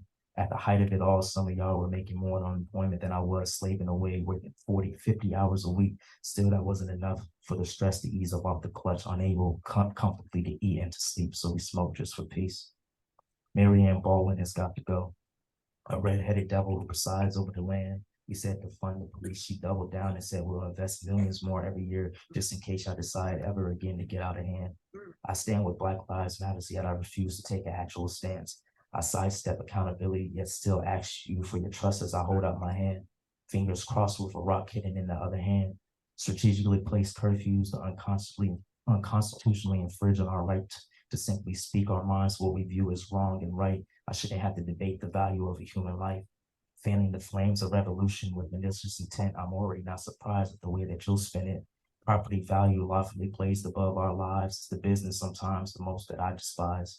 Aiding in the country-wide illegalization of protests to justify the sickening of your dogs, sickening to say the least, but those who already knew 10 toes down to the ground or was later released to the public, the police surveillance tapes that it wasn't even the worst of it, intentionally aggressive mistakes. Now allow me to enlighten you to a fact that's littler than less known. The tactics used to counter protests were learned from their Israeli security force. The Raleigh Police Department has long been collaborating with Israel on the usage of the tactics of war, and this is something Marianne Baldwin has voted for.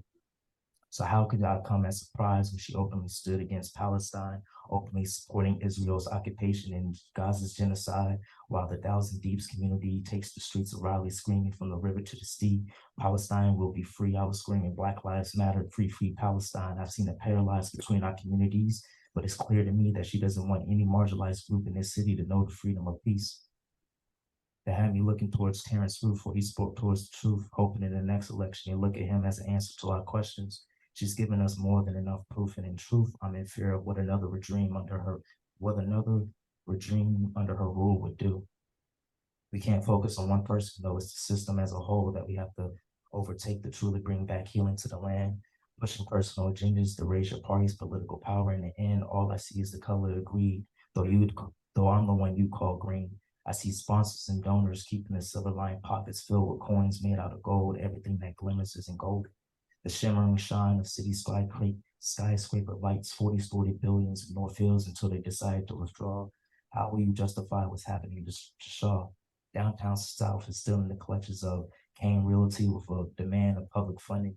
The tax increase on goods would literally take the taste of food out your mouth, though you're probably more worried about being priced out your neighborhood, the fate that's been eerily looming. If the affordable housing they're promising to build isn't as affordable as they've been fronting, can you really trust them? Your motives is to promote a new demographic to occupy the city. They don't give a fuck about the people who always have been here and still suffering in the city. The ones who have faced the consequences of your self-interested decisions. Why can I no longer afford to stay in the home that my grandparents raised me in?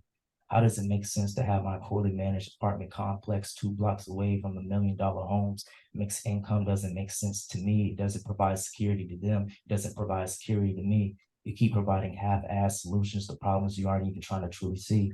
It's the high-income developers you keep selling our public property. You even want to bring private security in an attempt to patrol, and I mean control downtown. And they say it's unsafe, they say it's dirty, they say it's rampant with begging. You even abided by the demands, the strong arm, the stronghold with extra limbs, said you needed to demand respect. I can't understand why this country is so hell-bent on the resort of violence to make a point heard. You can never get my respect. I'm disgusted, but I digest and I digress. I know what it is that you really fear. No, I know what it is that you really don't want to be near. It's the homeless gays that you fear. It's the ones displaced, the voices of the plights you aren't trying to hear. I can't help but think of Wanda Gilbert Coker, circumstances of her situation, how growing up we were stuck in very similar situations. An elder who's been serving in this community much longer than I could say you and me have been aware of this world, speaking for the unheard with the same fire you usually only find among the ruffian of youth.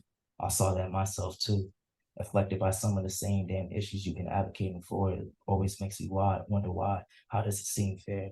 But maybe it is only right in a world built on deception and seemingly harmless little white lies I recognize.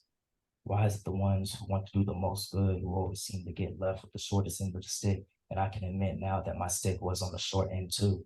There's no need for public amendments, no advocacy for me. I'd rather keep on fighting the good fight for both you and me. I saw that in me 3. You reached out to me to take me under your wings, spoke life and positivity into me. I believe you had a vision of dreams of things I had yet to fully acknowledge that I could see.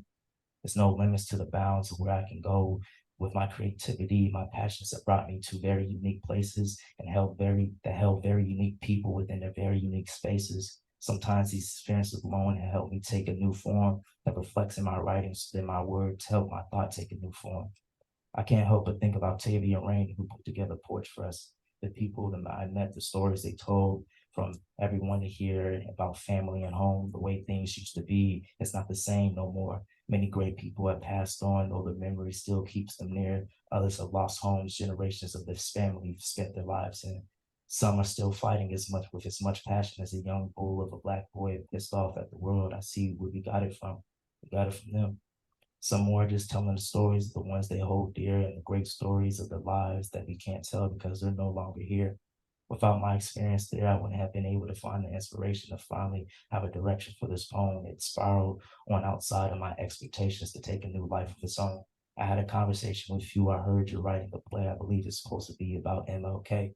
Just know you'll have my support to allow that to come to fruition in whichever way you could probably mention. I remember how you called out Corey Branch in front of everybody at Porch Fest in the most friendly of manners, telling him how he should take a stance as this was his chance to show he didn't forget what really matters.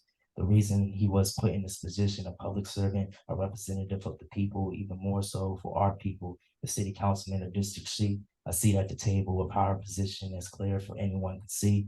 You're a black man with a black woman. You have beautiful black children, the patriarch of your family. Vote no to the BRT. This is not the time to be impartial. Your absence, it costs a very lofty fee. I wonder whose example you were trying to uphold because there's none you set for me. Whose homes do you think would be torn down as they built this route through Raleigh South? Or do you think are the ones who would have depended on this bus route? The wealthy don't typically tend to rely on public transit, especially in the city where if you can't drive, you'll never have sufficient time management. That had me looking at Wanda Hunter to be a representative of District C. Though you didn't win the election, you were the right pick for me. I was proud to come back to you and say that through conversations I had, I was able to get people to believe in you too. A true champion for the people, speaking for those desperately tired of being dismissed. We only wanted our voices to be heard. With the way you shout, you took those woes of ours and allowed them to soar with the flight of a bird. You're powerful even more than that. You're empowering, inspiring this young black boy. you talk your shit, you talk no shit, you came here with no less and no more. And then that's kind of where I stopped at. Fire. Shut up in my bones. Yeah. I don't got nothing else to say. I just want to bask in that. Thank you so much for that offering, sir. I knew you had it in you. Oh my God, y'all. I got to cry. Yeah. I think one of the things Shai mentioned is very important is yeah, we need to bring the community in. Benny also said that maybe I know that we talked about like we're gonna have a follow-up community meeting in January. I think on the week of MLK weekend. I don't know if it's before or after.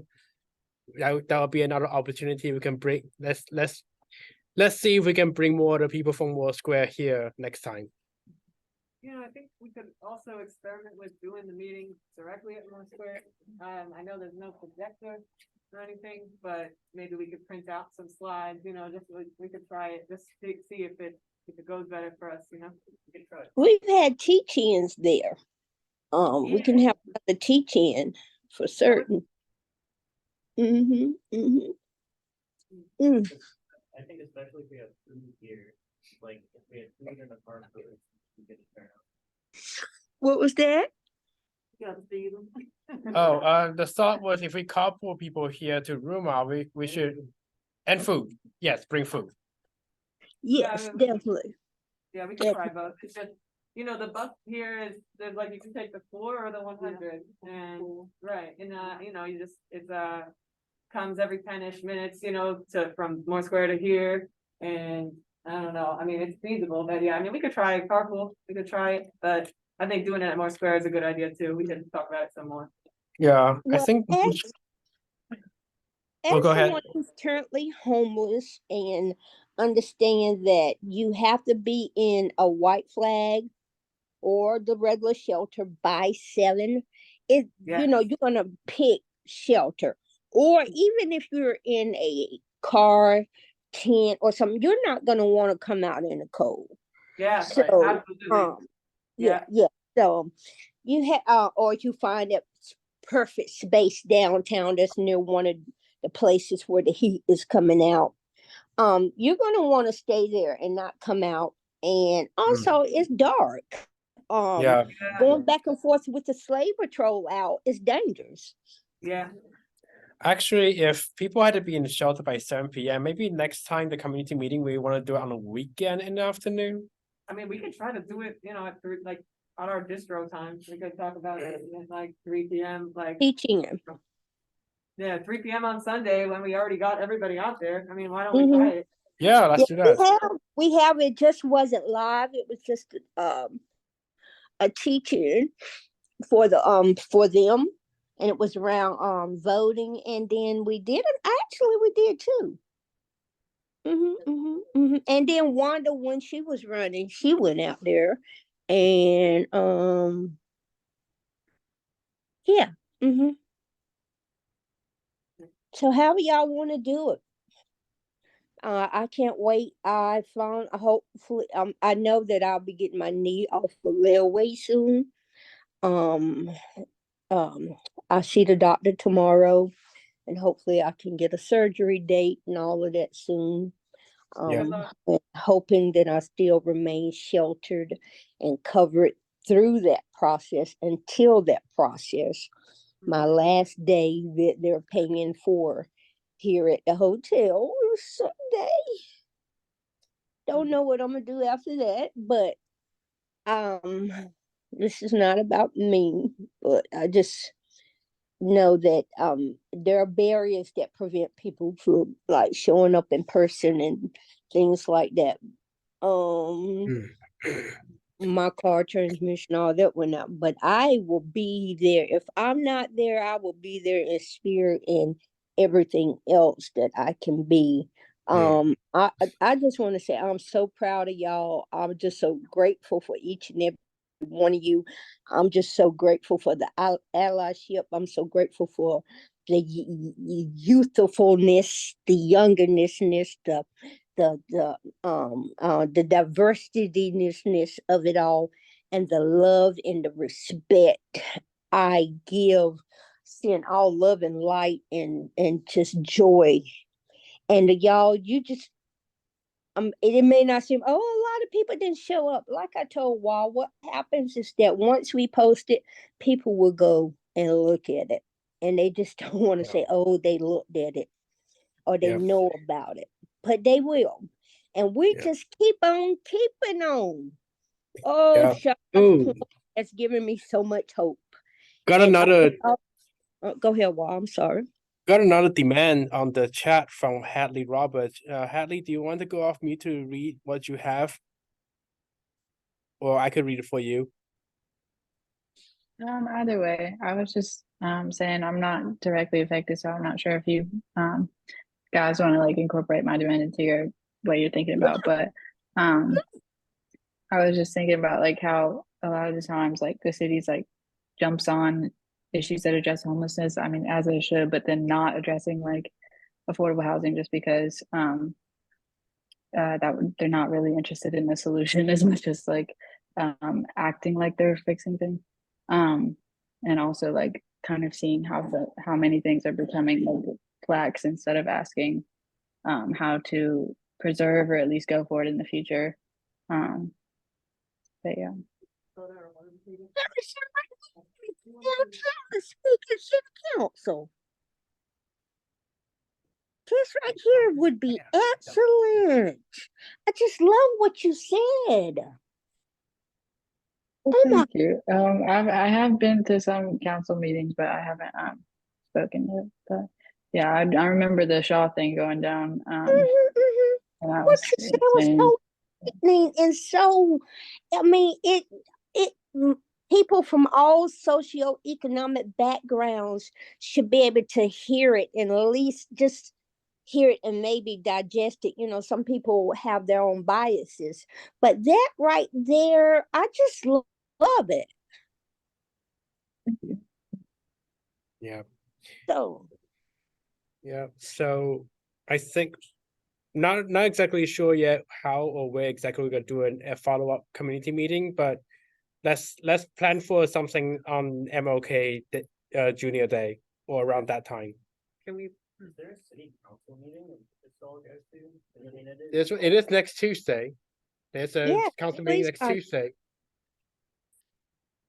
I mean, each and every one of these things in here, and you do not have to be from Raleigh because they don't ask where you're from anymore. You just show up, and speak, or you can leave a recording on their voicemail. Yeah. So there is a city council public comment period next Tuesday at 7 p.m. It's 2 Tuesdays from now. It's the 12th. The 12th, yes. Yeah. Yes. 12th, yeah. It starts at 4 p.m. They moved it up so less people could come. What? Yes, I like that. Look, it says 4 p.m. It usually says, Whoa. It said 4. It says 4 on the website. I looked today, and I've never heard them do it 4 p.m. Hold on, 4 p.m. I swear to God. Well, they said, they wanted to come before the kids get out of school. They have to pick up the kids. They want to be able to come and do it. I hope nobody shows up. Well, all the local organizations have asked. I mean, we got to keep coming, to keep the pressure on because they're trying to wait us out on the ceasefire resolution. They're only going to vote on it like late January, and they're hoping that everybody forgets. Yeah, and they're moving it so that people can't. That's another subject. We need to talk about that, Benny. There's more. Yeah. I mean, we should get up about that. I would like to. I'll reach out to you. I didn't know that was 4 p.m. I just saw it today. Holy shit! You hear that, Leon? Leon, you knew that, right? That it was at 4 p.m. That's just wild. Yeah, let's see. But we got a week and a half. We still got a week and a half to plan what we're gonna say to the city council. Yeah. So maybe next Sunday, this coming Sunday, we can also encourage some of the folks to show up for the city council. We'd help them sign up. Yeah. Let's do that. Yeah. We got plenty of people from district who come already. Nicole always makes good comments. Yes. Thank you for that, Chris. Mention that this is it is whatever word you want to use. I'm trying not to curse because it's going on Damning. YouTube, and they'll try to take it down if I curse. So I didn't know that. That's Chris. Nobody told me. No, I mean referring to a city. Oh, no. Oh, in the comment. I see. in the Okay. comments, yeah. So Okay. yeah, y'all need to call it whatever at city council about them moving around, whatever words you want to call it, you know. Yeah. Yeah. So got a couple of things done, but I think all of it boils down to mobilizing the people in the Moore Square area to push back against the gentrification the city's trying to do. And we'll solidify that plan once we have more people from Moore Square getting involved.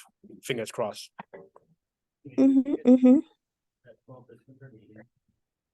Yes. It's 9 o'clock. Yeah.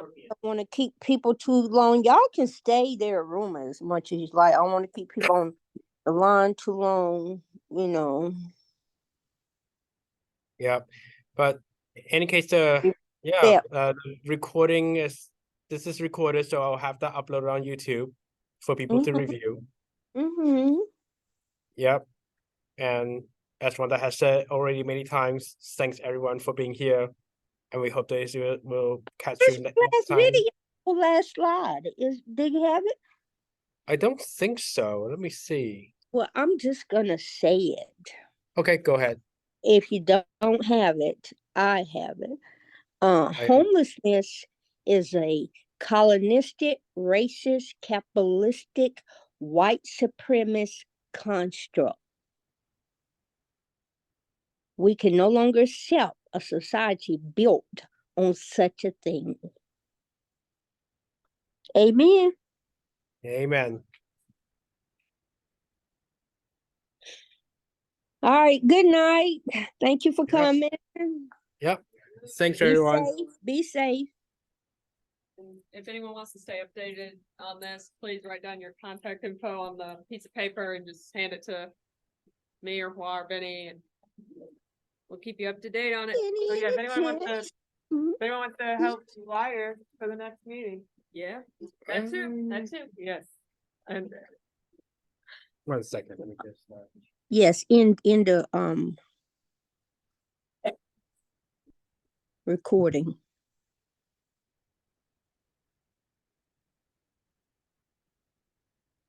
Don't hang up, but just end the recording. hey, can I meet you? I don't know any.